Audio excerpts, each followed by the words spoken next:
Tonight we gather in celebration for the ordinations of Monica Smith Hart and Jack Dupe to the transitional diaconate. Both are graduates of our Diocese School of Ordained Ministry, or SOM.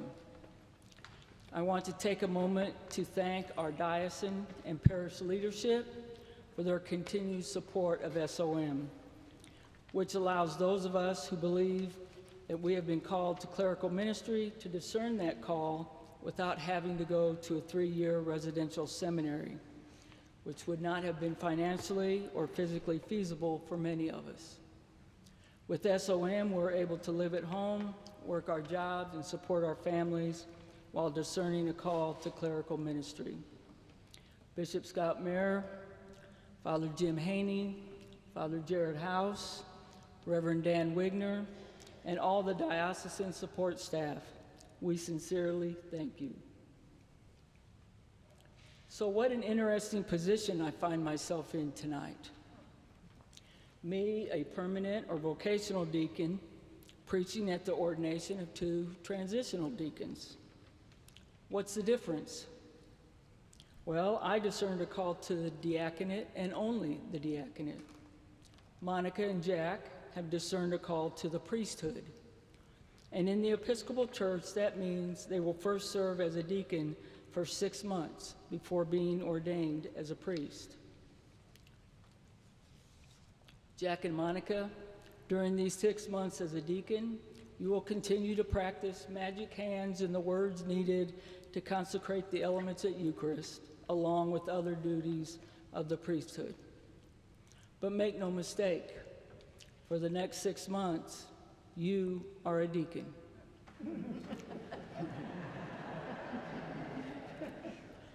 In the book entitled The Diaconate, A Full and Equal Order, James Monroe Barnett states that in the early church, especially the time of Jesus and the apostles, the church's ministry was that of the whole people of God, not limited to bishops, priests, also known as presbyters, and deacons. The whole of the people of God. That means each of you sitting here tonight. You, me, the bishop, priest, all of us are responsible for the church's ministry. Because it is baptism, not ordination, that calls one to take up the ministry of the church. Ordination simply calls one to a specific role within the whole of the church's ministry. So what exactly is the ministry of the church? Barnett says 2 words sum up the basic characteristics of the ministry of both Jesus and those exercising the various ministries of the New Testament church. They are sent, apostolian, and serve, diaconian. How many times have we heard in Scripture Jesus is saying that the Father sent him, then he sends the apostles, who then continue to send us. We are all to be sent. Barnett goes on to explain what it means to serve. Quote, "The thing that stands out above all else in the sending forth of the church then is that it is sent with power and authority to extend the work of Jesus in the world.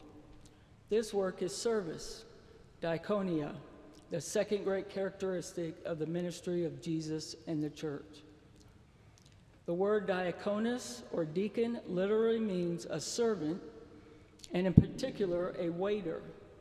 However, this literal meaning of waiter should not mislead one to see the diaconate, either in its original or in its origin, or as it emerged in the early church, as an office simply of menial service, or even one limited to works of mercy and charity.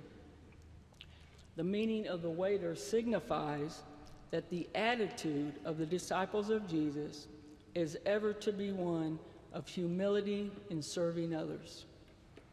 Most of the New Testament use of diaconus, diaconia, and diaconio clearly bear the general meaning of service and were applied to Christ and to all sorts of all others. In its noun form, diaconus occurs 30 times in the New Testament. and it ranges in meaning from the most menial service, as in Mark 9:35, to the highest service of God, as in Colossians 1:23. Jesus uses the word of himself. I am among you as one who serves, diakonio, end quote. Even though all are sent for diaconia, for ministry and service to others, you, Monica and Jack, are being called to the specific role of clerical ministry beginning today as transitional deacons. And though the Lord willing and people consenting, you may be a priest in 6 months, today you are a deacon.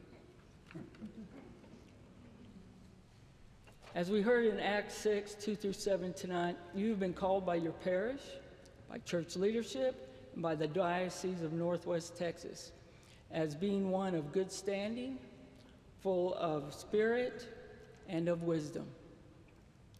In the examination that you're about to undertake in a few minutes, you are committing to be dressed for action and to have your lamps lit in service to all people, particularly the poor, the weak, the sick, and the lonely.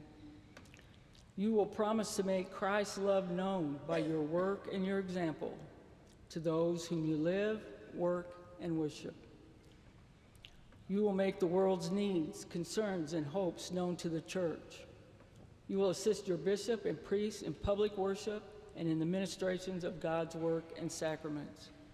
And like any good job description, you will have other duties as assigned. In addition, you are vowing that at all times your life and teachings are to show Christ's people that in serving the helpless, they are serving Christ themselves. None of this will be easy. Remember that you have a whole diocese behind you and with you, available for prayer, support, and advice at any time. Monica and Jack, will you please stand? This portion of the sermon is known as the charge. My duty is to ensure that you understand what is expected of you as an ordained deacon in the Episcopal Church and the Diocese of Northwest Texas. You each come from quite different parishes. Jack, your experience has been with Pampa and other small congregations where clergy becomes a doer of all trades along with the laity. Monica, your home parish has been St. Andrew's Amarillo, a larger parish that counts among its clergy 5 permanent or vocational deacons. You both have numerous, though different, gifts to share with your assigned parishes, whether large or small, and with this diocese. And tonight, you are being sent to serve as a deacon. I encourage you to be open to Spirit and follow where Spirit leads. So often people think and we stress about what happens at the altar and in the nave and inside the church building. Did I set the book correctly? Did I say the right words to the right prayer? Am I wearing the right vestments? I'm telling you right now, that is some of the least important parts of your diaconal duties. Yes, we want to serve well by knowing and performing the public aspects of the Eucharist. But more importantly than that, have you loved well? Have you served well? Have you interpreted for the church the needs and hopes of the world? Those diaconal actions will have more impact on showing the love of Christ to the world than remembering if the altar book is on the right or the left, or how and when to turn the pages. So my charge to each of you is this: fully embrace the diaconate. Immerse yourself completely in the service of others, both inside and outside the church. There is a saying, often thrown around flippantly, that says, once a deacon, always a deacon. I ask you to take that to heart fully. Live it deeply. Extend the work of Jesus in the world. It will change your life and the life of others. Jesus said, as the Father has sent me, so I send you. Jack, Monica, you are being sent to serve. Diaconia, welcome to the disturbance of deacons.